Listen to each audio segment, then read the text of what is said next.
Welcome to another episode of DeprAVeD. This month's topic, women who killed their men. Today's episode, Katherine Wright. Now on March 1st, 2000, two police officers walked into a home in Aberdeen, Australia and came face to face with a grotesque scene. Per the Australian website news, according to ABC, they found John Price, a local miner, had been skinned and decapitated. Years later, Sergeant Graham Furlonger described what he saw as a human pelt and a full skin just hanging from the top doorframe. Per all that's interesting, Katherine Knight, Price's girlfriend, was also inside of the home and was found unconscious. Despite claiming that she was unable to remember committing the gruesome crime, she was arrested for Price's murder. Wow, this one starts off with a bang. I mean, they walk in, they find him skinned and decapitated, and she hung his skin, which the officer described as a pelt, off the fucking door. Like, wow. Skinned him, hung his skin. Wonder what she did with the head. Well, let's find out. Born in 1955, news states that Knight endured a childhood that was marked by severe physical abuse. At the age of 15, she found her calling when she began to work as a butcher at a slaughterhouse. The Daily Mail reports that Knight also had various romances and was a mother.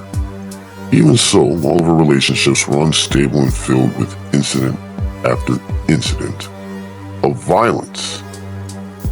At one point, Knight had placed her 2-month-old daughter on a train track when she discovered that her first husband, David Kelly, had left her. Wow. A stranger rescued the child before a train passed by. However, this was only the beginning of Knight's demented behavior. After a string of failed relationships, Knight met John Price in 1993. By all accounts, Price was a warm-hearted man that was no match for his new girlfriend. Needless to say, the relationship soured over the next 4 years. According to news, the couple's blossoming romance went downhill after Price refused to marry Knight. He wanted to ensure that his children from a previous marriage inherited his home. From then on, Knight became increasingly violent. All that's interesting, right, is that prior to his murder, Knight had attempted to stab Price in the chest. Wonder why. I wonder why. Let's read more into it. This led him to file a restraining order and telling his co-workers that if something happened to him, what's Knight's doing? Now, let's talk about this first. Because nowadays we have all this talk of toxic masculinity.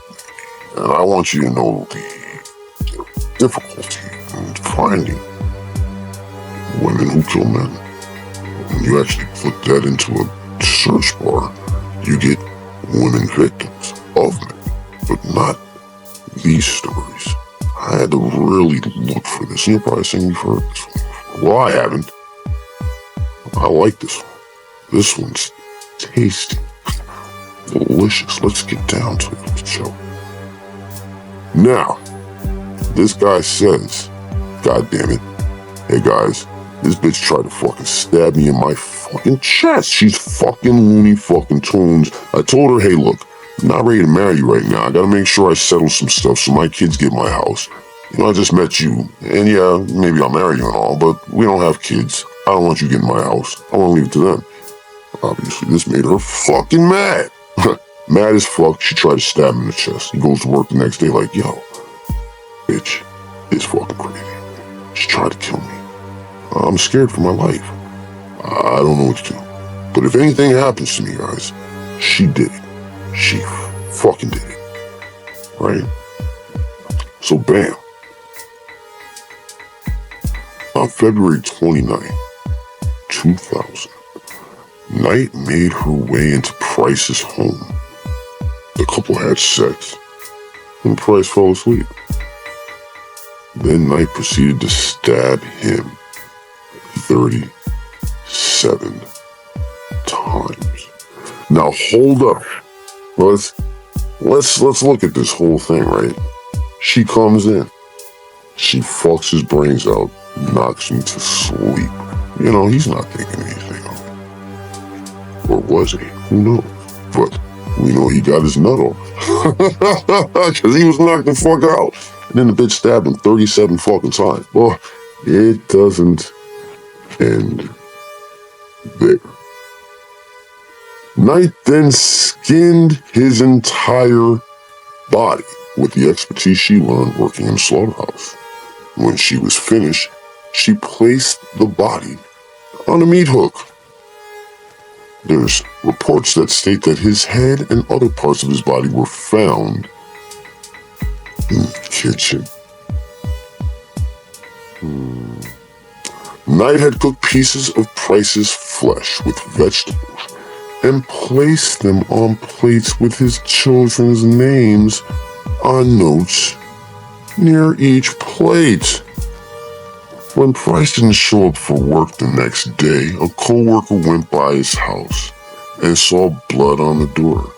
He then called the police. Not only did they find the macabre murder scene, but they also found Knight sleeping in a bed at the home. She tried unsuccessfully to end her life by taking an overdose of pills.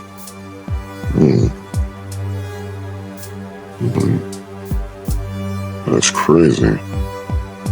Now let's read a little more into this, but let me just touch on that. She fucked him. Stabbed him 37 fucking times. Woke up, skinned him, cut pieces of him, cooked him in a stew, put the plates on the table with his kids' names on it, and then went to sleep in his house. This bitch is definitely my kind of bitch. Like, she's like, oh, you want them to inherit your house? Well, they're going to inherit your house and you in a stew. And when they think about what they ate, she was going to fuck those kids up for life because she couldn't have things her way.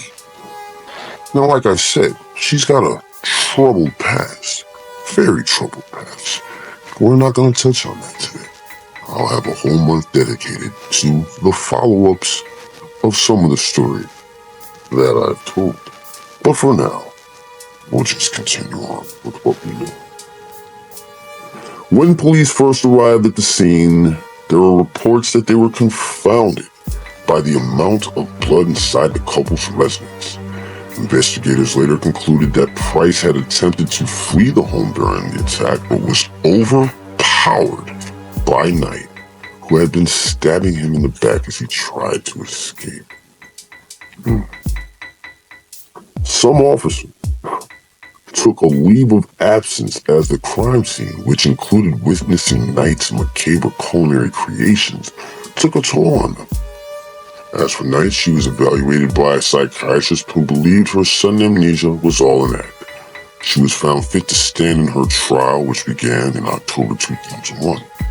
At first, Knight pled not guilty, but she quickly changed her plea to guilty. And she was sentenced to life in prison without the possibility of parole, which is historical in Australia, which is where this case comes from. So what did we learn today, folks? Well, men, don't piss off women who are butchers. God damn it, if they work in a slaughterhouse, you probably shouldn't fuck with them at all. Because if you piss them off, or they're just a few screws loose, you might find yourself diced, sliced, and in tonight's dinner for your kids. I want to thank you for joining me for another episode of DeprAVeD. I I hope you join me next week when we visit another depraved